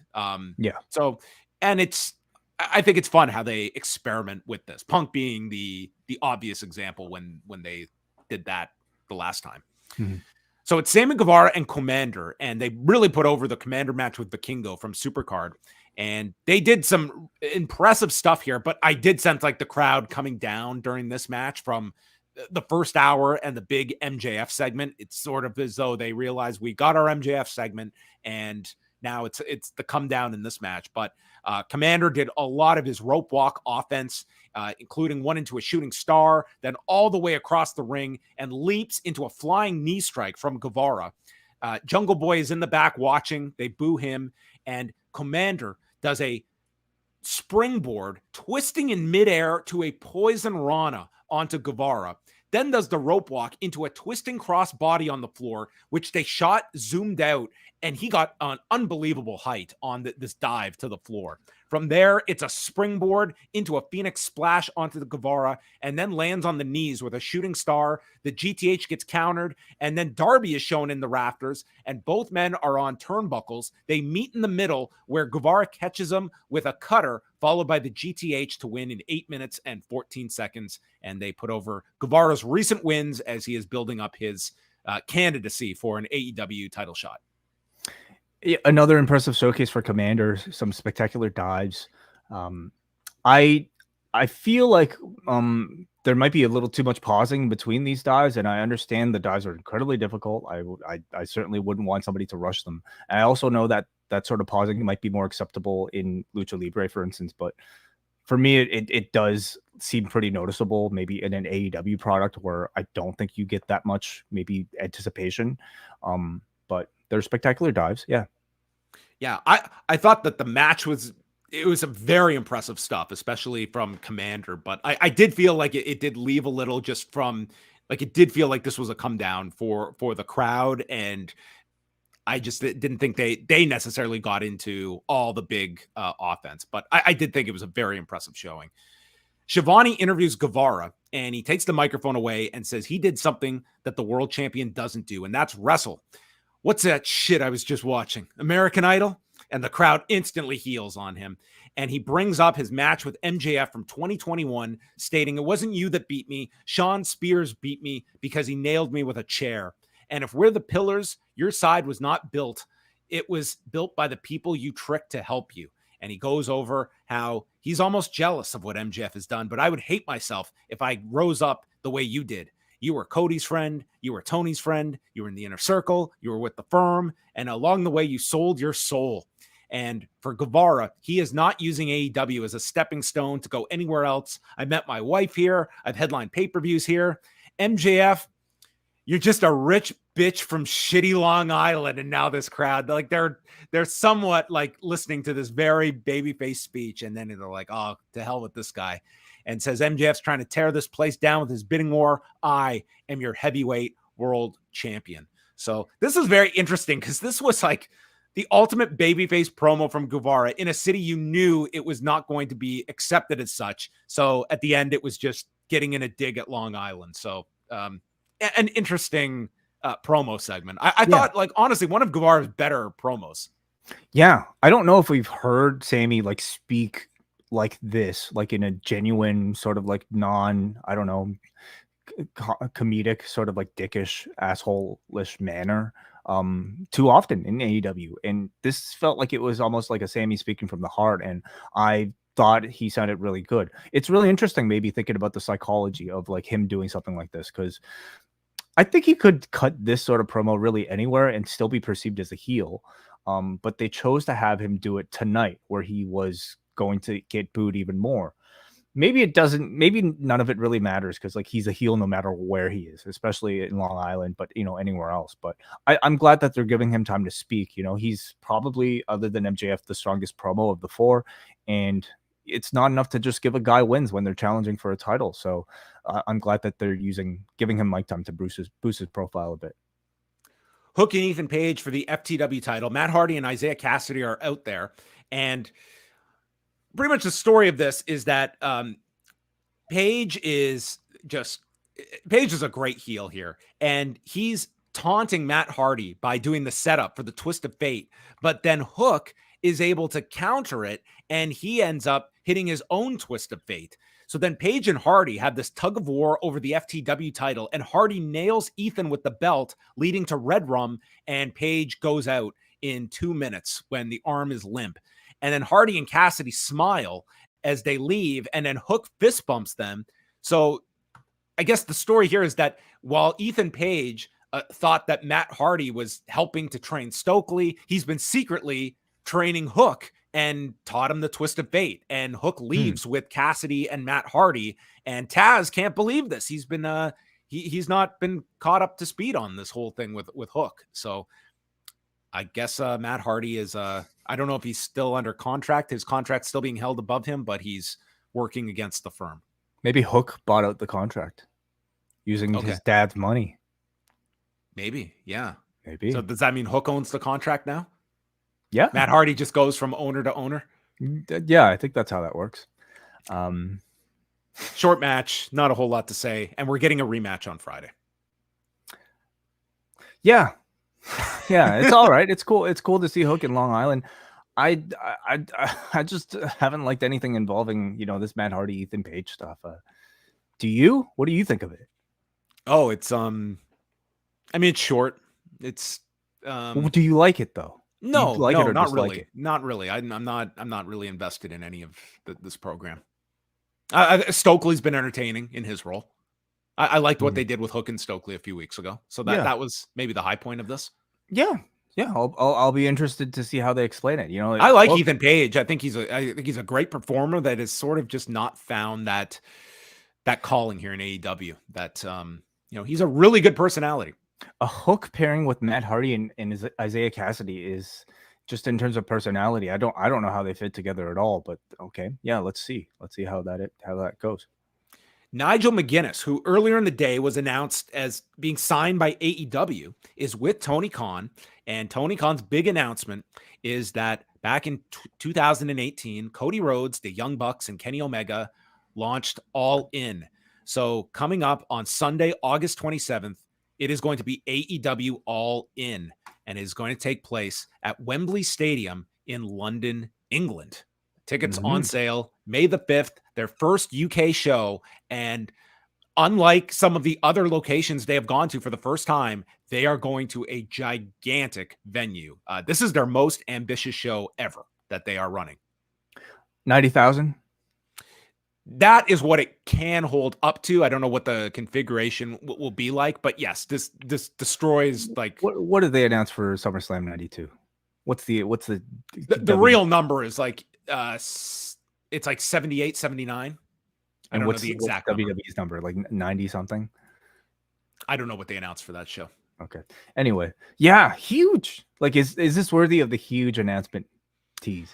It's pretty big. I think people were expecting the London announcement. I don't know how many people were expecting Wembley Stadium. Mm-hmm. I think it's worthy, just because of to me, that's the announcement is AEW trying to attempt to pack as their biggest house ever. Can they do it? Can they fill it? It's going to be very interesting. I think that if there's anywhere that they can do their largest attendance ever, like London would be pretty high on the list for me. I don't know what it would be very hard to imagine them filling like this level of stadium. But I don't know, like it's uncharted territory because they've never been there. They've never been to the UK, and a first time show where it's going to be all loaded up. In terms of popularity, it's not the AEW popularity peak, but I mean, again, WWE going there in 92 was hardly their popularity peak. So just because something is maybe not at its upper popularity peak here in the US, like you're getting that in a market that has only watched this, and you're going to be getting it at a major event, a major pay-per-view. And I guess it also brings up the question, like, do they do All Out? Is this in place of All Out? That would be the week or a week after. And I would not suggest doing back-to-back weekends, but Tony has been very high on tradition and Labor Day weekend in Chicago being that tradition. And we had seen the reports of them potentially looking at the United Center for All Out. So it does become a question if they are going to attempt to do All Out on top of this, which would be another pay-per-view this year. And if I was going to add it, I don't know if I would be adding them on back-to-back weeks. That would not be, I don't know if I want to give myself a week to build up a pay-per-view. I guess, they could probably still fill or at least do really well at a United Center, even after so close after like a UK show. I think you're trying to cater to different markets that won't have a chance to go to another show. I think if they were doing this at like the O2 Arena and it's the first time in, and I would still say back-to-back weekends on pay-per-view, it's like you're asking way too much of people. Right. But when you're trying to sell this many tickets, I'm not holding anything back for the next week. You are throwing everything and then some onto this card. This has to be their most loaded card ever. And you cannot, I can't say like there's no chance they do it, but I would think like that would be a really tough ask of your audience. And I think it would semi-hurt this show, and because you would have to be able to build up a show for the next week. Anyway, we're getting way ahead of ourselves, but yeah, this will be a big test in terms of like what the appetite is there. Like we could be very surprised by how high the demand is for here. Like of all the places AEW can go that they have not already, this to me represents the largest appetite of anywhere in the world that has not got it. And honestly, I would expect a bigger first impression here in London than Toronto even. Does the show need CM Punk? I would want CM Punk on a stadium show. Yes. So we will see. Like this would be the show I would want him to be back on. So that is the announcement. The BCC had a quick squash against Aaron Rourke, Alvin Alvarez, and Brother Greatness. who did not have any greatness in this match. It was a minute 10 with Yuta cross-facing one of the guys, and then they just beat on these guys, and I am going to defer. Usually, I would assign a match of the night. Tonight, it's the segment of the night, and that was Bryan Danielson. He comes in, and he states he's been at home with his family because he loves his family. But I also love Jon Moxley, I love Claudio, and I love Yuta, even if he's a little shithead. And I love pro wrestling. And asks if these three look like professionals, referring to the three battered men on the floor that they have just destroyed. They look like people the EVPs would have hired. They're just amateurs, impotent amateurs. And Danielson thinks the four of them are the only professional wrestlers in this building tonight. And that prompts Hangman Page to storm out. Danielson calls him another amateur. And they attack Page as Danielson just sits back and watches and yells that they are professionals as they beat him down. Danielson loves these men. Page has no one that loves him, and no one from the back is coming to help you. In fact, they don't even know what love is. And I've been teaching my kids a few things around the house as he pulls out a screwdriver about fixing the house. And it's time to fix the house that is AEW from all these amateurs. And he takes this screwdriver to the face of Hangman Page. He's going to Finn Balor this guy. And that's how we end this segment. No one comes to Hangman. Dude, there wasn't even security out. Jungle Boy jumps MJF. Dude, you had an army stopping Jungle Boy. And this guy's getting his face reconstructed on live television. No one there to help him. Well, I guess security was busy. Well, no one came. Can I tell a quick story? When I was 8 years old, one of the scariest things that ever happened to me, I was at my grandmother's house for some birthday party, and my younger cousin, so I'm about 8, 9 years old, so my cousin's a few years younger than me, and we're playing in the basement, and he takes a screwdriver, okay, from across the room, and he throws it, okay, and it's coming at me like a tomahawk, okay? Jesus. And it nails me. The end of the screwdriver comes and it hits me like below the eye and it cuts me all the way open. It was like that close to hit it to like right in my eye. And it was like freaky as hell. So anytime I see a screwdriver, I think of that. Like it is ingrained in my memory of like how close it was. And my mom telling me, he's like, you know, that could have been really bad for you. I was like, yeah, no kidding. I got hit right here. It's not pleasant as it is. Could have been really bad for that kid and that kid's family as well. Damn. Yeah. That's awful. And then my cousin came over and he whispered in my ear. He's like, it's WrestleMania. We got to get to the finish. I could be hurt. I thought Bryan Danielson was so awesome in this segment. I thought this was the best thing on the whole show for me. I just thought he is so great in this role. It was tremendous. But yeah, you should have some, we do need some explanation for like no one to come to his aid here. Yeah, maybe. I mean, maybe the Bucks are kind of written out, so they have the out. Mm-hmm. And I guess Kenny, it's like, man, all I could say is like, even if I was like friends with someone for a long time and we had a bit of a falling out, dude, you're coming on with a screwdriver. I'd be like, okay, you know what? This guy needs some help. Well, where's the Dark Order? Where's anybody? Yeah, like where's John Silver in his hometown? Great question. I don't know. Maybe they'll answer it. Maybe it'll be answered on Being the Elite. I'm almost sure that they'll maybe patch that hole up. But Bryan's promo I thought was fantastic. You know, his repeating of amateurs. It reminds me a whole lot of what he did with with the just fickle word and just repeat, fickle yes, refrain when he was a Planet's champion. You know, I thought that they would at first break him apart from this heel BCC. I didn't think he'd so easily assume the role of being their leader and mouthpiece. You know, this time instead of fighting for the planet, he's fighting for what he perceives to be real professional wrestling. And I guess part of real professional wrestling is using screwdrivers. He was great here. You know, I almost forgot how good he was as a heel. So clearly, I think they're building him to the elite versus BCC for maybe this run up of Blood and Guts and also Anarchy in the Arena. And I think they're really setting it up really well. The BCC feels like they're the biggest heel threat in this company in a very long time. So let's get Wai's Fresh reaction to this lineup for Friday night. On Rampage, it is Anna Jay versus Julia Hart. Hook against Ethan Page in a rematch for the FTW title. The Acclaimed, Angelo Parker and Matt Menard against 4 men to be announced. Darby Allin against Lee Moriarty. An announcement by Swerve and a sit-down between Jade Cargill and Taya Valkyrie. Maybe they'll be going to Discovery for the Road to Valhalla and Jaded maneuvers.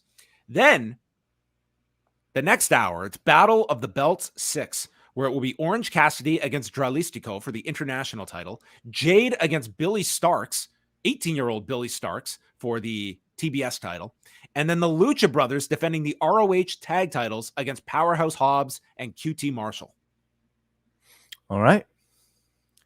This was the Battle of the Belts where it was just like, okay, here it is. Okay. Yeah. It's just really, it's 3 matches. They don't even need to just slap Dream Match over all of them. That would be funny. Main event, the Guns and FTR titles versus careers. The Guns come out to 50 Cent. I know, that was a big surprise. Almost I like their theme. You mean their original one from before? Yeah, the one they were using prior to this. But I don't know if I recognize it so much. Yeah. It came out to 50 Cent here. They were this almost threw me off. This almost told me, oh, they're invested in them. They must be keeping the titles. I'm sure that was the thinking. They're in control of Cash, and they're dragging him away from Dax. As soon as the picture-in-picture ends, Dax gets the hot tag, and he's in. He's trading covers with Austin. They hit a spike pile driver on Austin for a 2 count, and then hit the shatter machine when Colton yanks the referee out, and the crowd is pissed. Dax and Austin are trading covers, and then Austin does a low blow right in front of referee Paul Turner.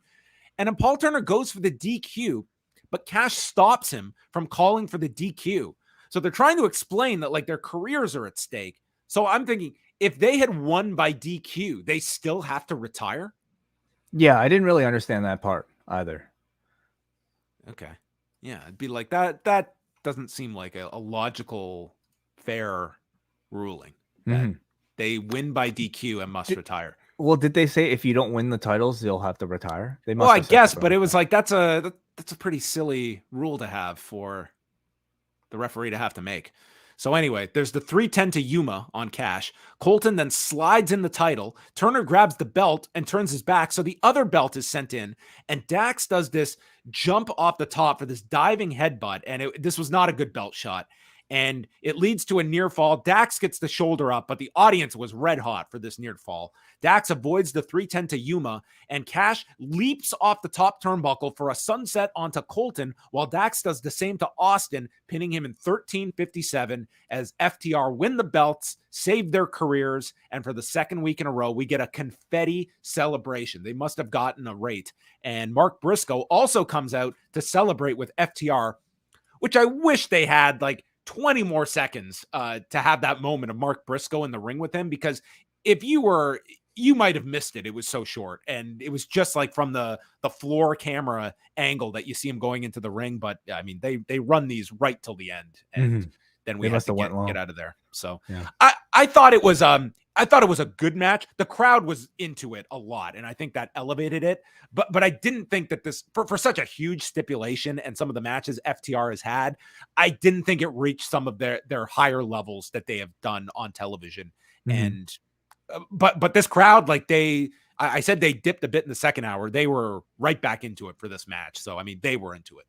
Well, there are major stakes attached to this, and they got a title change. I think I've personally maybe been, grading the Guns on a bit of a curve when it comes to these maybe tag team title matches. They're very good, but like they're very good for how long they've been in the spotlight, how long they've been in Colton's case, professional wrestling altogether. But when you're talking about title matches in an AEW tag team division, it really is a different standard. And FTR can definitely bring the best out of anybody, but it's still, and I thought the Guns probably looked the best that they have looked, but it's still maybe, a big notch below what we're used to with like FTR and the Briscoes or the Lucha Brothers or the Bucks. But that said, like now that the titles are off of the Guns, I think we can look back at their run and be able to at least say they didn't sink. Like, I thought their presences have been pretty strong. I think their promos have been pretty strong.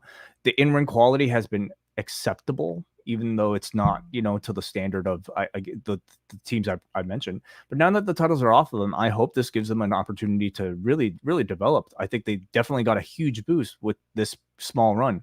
But now that the pressure's off of them, let's see if they can really grow so that, 2-3 years from now, they become a real one of those, the next FTR, like a very legitimate tag team. So if the pressure was on, I think it did well for them. Like I think as personalities, they developed great. Like they're a fine, serviceable tag team. Like I don't think they embarrass themselves out there. Not at all. Like this is a very small window that they have had, like be pretty much learning on national television. And yeah, like last week's promo, just setting up this match, like they have really developed in on that side of things. And I think like they have.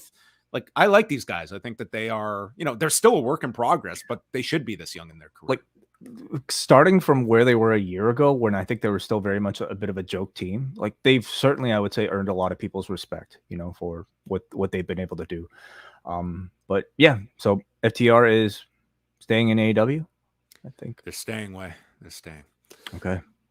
All right. Well, that was Dynamite.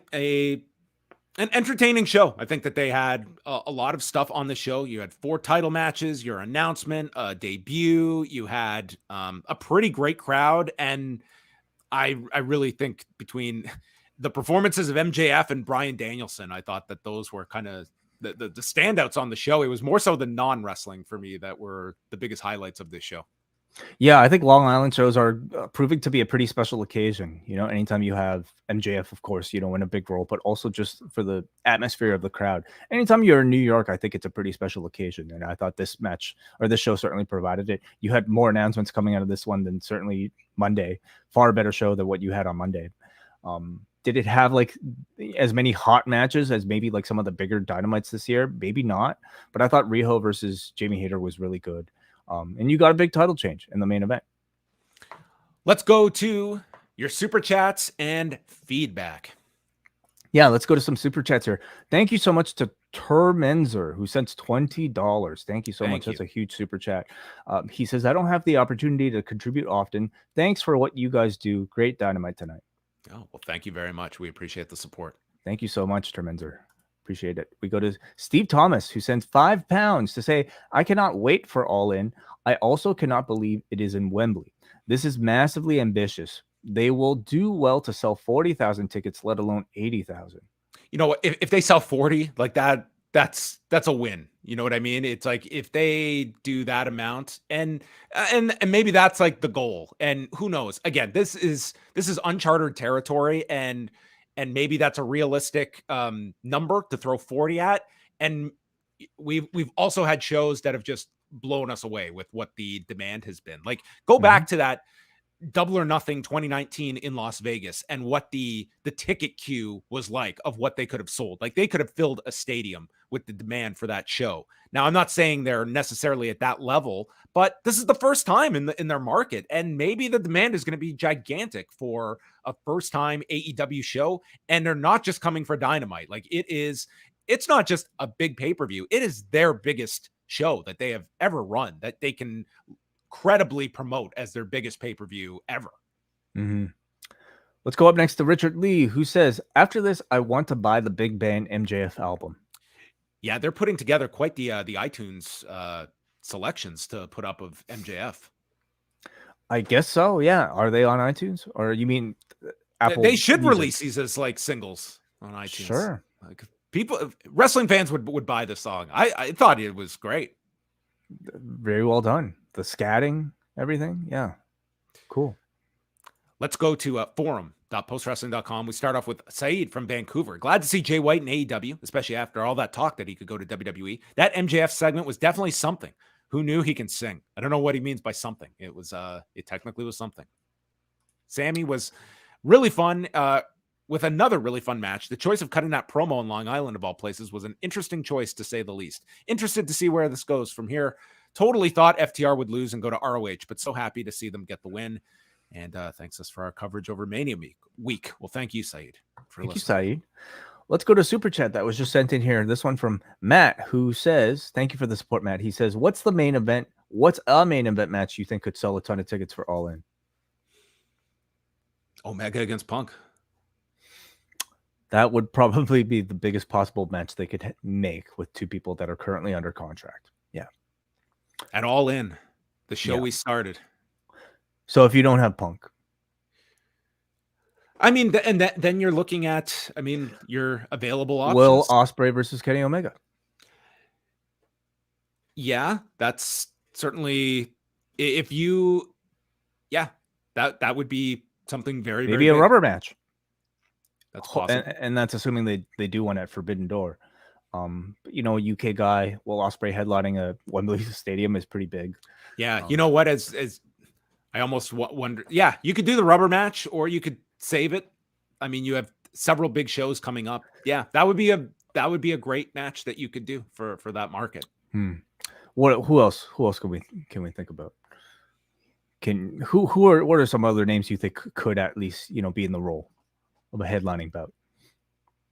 I think you're looking at your options. Like I certainly would lean towards like an Omega in some kind of role. If you're throwing Punk out of the mix, then you've got to figure MJF is in something significant. Yeah, maybe. I like the Omega Ospreay option quite a lot. If you don't have Punk, sure. Like you don't need that one for Forbidden Door. So you save Punk for All Out the next week. I would not. Yeah, it's interesting if they. That is very close. A plan to do. Oh yeah, it makes. What about pay-per-view though? Like, what time is this event? I imagine this is going to be in the afternoon for us. Like, I'm sure that this is going to be. They didn't attach a time to it, did they? They sent me a press release. No. Now, like, is there any concern you think, you know, for this show to potentially not do as good as an All Out in local time, and would that give them more incentive to actually do? It's a consideration. It's a consideration when the vast amount of your buys is coming from North America. And putting this on a Sunday afternoon as opposed to a Sunday night. Well, why don't they do Sunday? Okay, so I guess you can't do, because if you want to do a East Coast live, you'd have to do this late at night, which is impossible. Yeah, this would be starting at 1 a.m. at Wembley Stadium. Right. Okay. Which again, they famously did do that for the Michael Bisping Dan Henderson rematch in 2016, where the card started at 10 p.m. Eastern our time. The pay-per-view started, so that was 4 a.m., 3 a.m.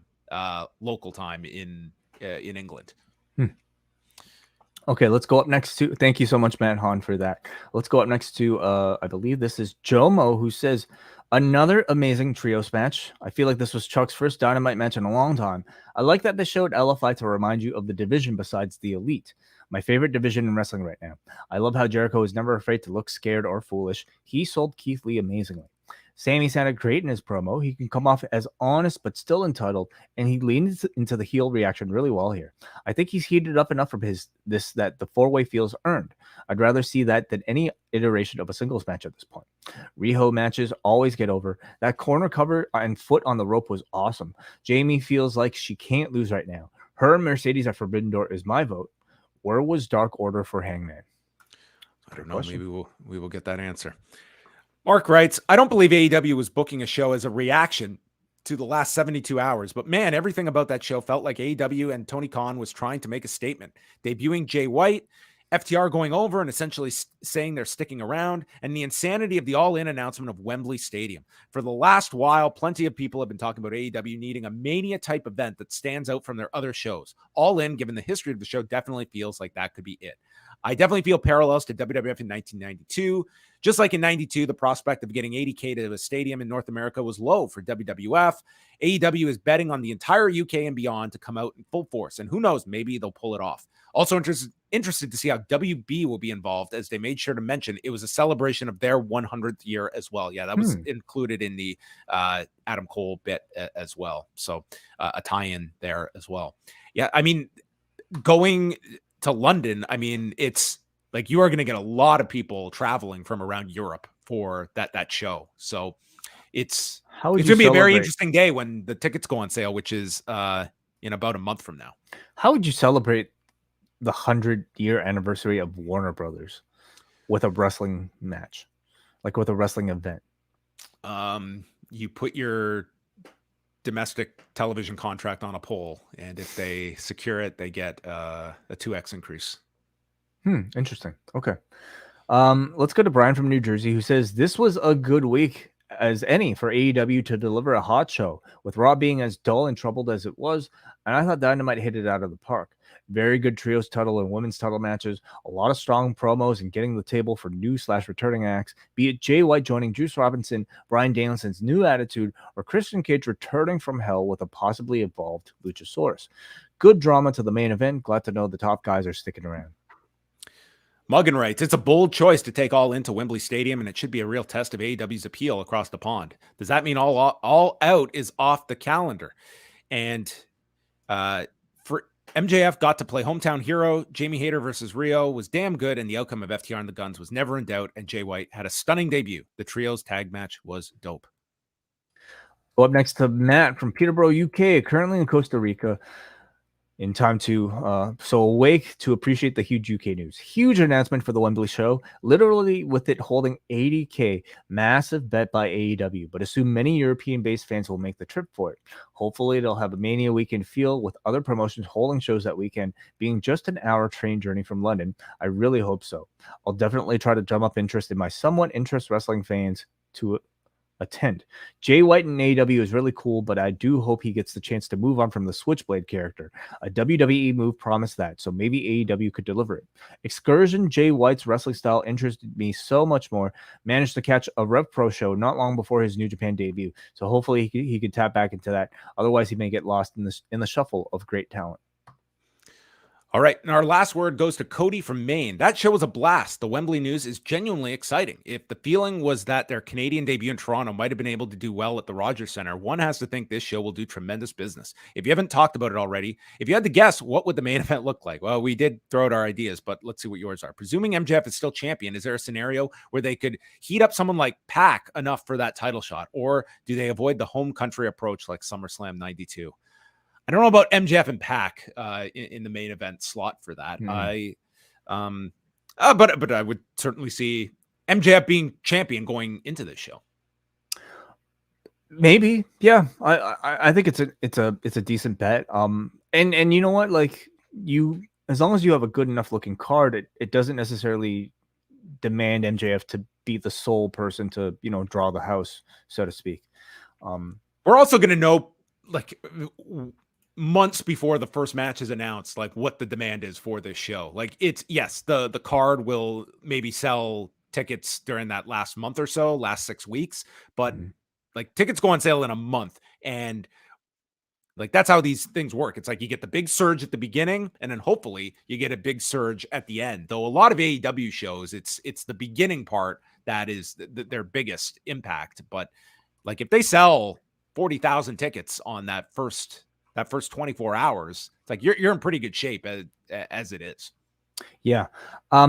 Just maybe wanted to point out, somebody from the feedback actually commented that Anthony Bowens on his Twitter was asked, does All In replace All Out for this year? And at least Anthony Bowens has tweeted, no, this is All In. The following week is All Out. So, take that for what you will.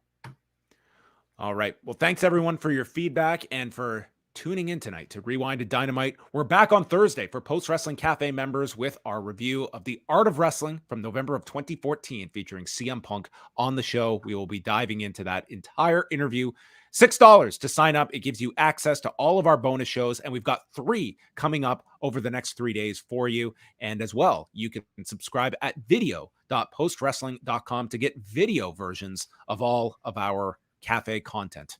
And Wai, are you off to climb stairs tonight? What are the plans after this show? I might be listening to this podcast, the CM Punk one. Oh, okay. I thought you meant our podcast. It's like you didn't miss anything. I do that anyway. I listen to my own voice to go to sleep. Yes, of course. Well, on that note with CM Punk, it is time for Wai to go